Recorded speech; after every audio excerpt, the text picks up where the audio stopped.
I'm Karthik Reddy Ratna, consultant orthopaedic surgeon at Medicover Warangal. ఈరోజు మనం hip జాయింట్లో ఒక డిసార్డర్ గురించి తెలుసుకుందాం. హిప్ జాయింట్ అనేది ఒక బాల్ అండ్ సాకెట్ జాయింట్.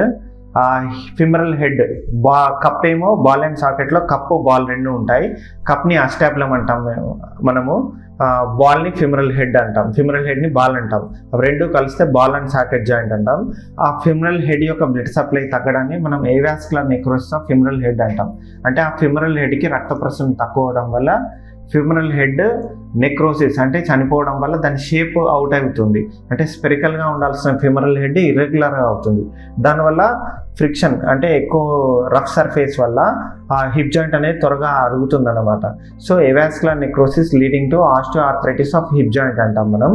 ఈ ఏవాస్కులర్ నెక్రోసిస్ వచ్చిన పేషెంట్ ఎలా ఉంటాడంటే వాళ్ళకి హిప్ జాయింట్లో గ్రాయిన్ పెయిన్ ఉంటుంది. అంటే హిప్ జాయింట్లో పెయిన్ ఉంటుంది, కొంత దూరం నడవడం కూడా కష్టం అవుతుంది.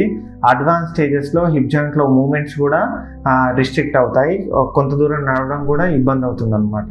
So early stages of avascular నెక్రోసిస్ని డిటెక్ట్ చేయాలంటే పేషెంట్ పెయిన్తోని ఆర్థోపెడిక్ సర్జన్ని సంప్రదించినప్పుడు మనం ఎక్స్రే తీస్తే ఎక్స్రే నార్మల్గానే ఉంటుంది స్టేజ్ 1 స్టేజ్ 2లో. స్టేజ్ 3 స్టేజ్ 4లో మాత్రం బాల్ కప్పు బాగా అరిగిపోయి ఉంటాయి కాబట్టి అది ఎక్స్రేలో మనకు తెలుస్తుంది. స్టేజ్ 1 స్టేజ్ 2 పేషెంట్స్కి మనం ఎంఆర్ఐ అడ్వైజ్ చేయడం జరుగుతుంది.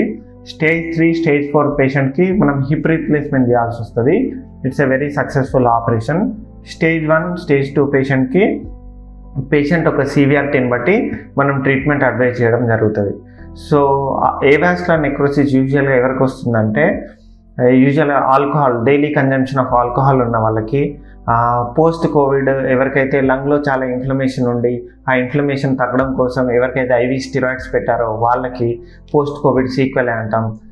Post trauma injury, any hip joint injury తర్వాత కానీ, కొంతమంది asthma, branchial ఆస్తమాలో IV steroids, ఇన్హలేటరీ steroids వాడిన వాళ్ళకి కానీ, దాని తర్వాత రుమటాయిడ్ ఆర్థరైటిస్లో స్టిరాయిడ్స్ వాడిన వాళ్ళకి, కొంతమందికి బ్లడ్ డిజార్డర్స్ ఉన్న వాళ్ళకి, కొంతమందికి ఏ కారణం లేని వాళ్ళకి కూడా ఇట్లాంటి ప్రాబ్లం వస్తుందన్నమాట. మీరు ఆర్థోపెడిక్ సర్జన్ని సంప్రదిస్తే ఎందువల్ల మనకి హిప్ జాయింట్ అరిగిపోయింది, దానికి ఏ ట్రీట్మెంట్ చేస్తే బాగుంటుంది అనేది దాన్ని డిసైడ్ చేసి అది చేయడం జరుగుతుంది. Thank you.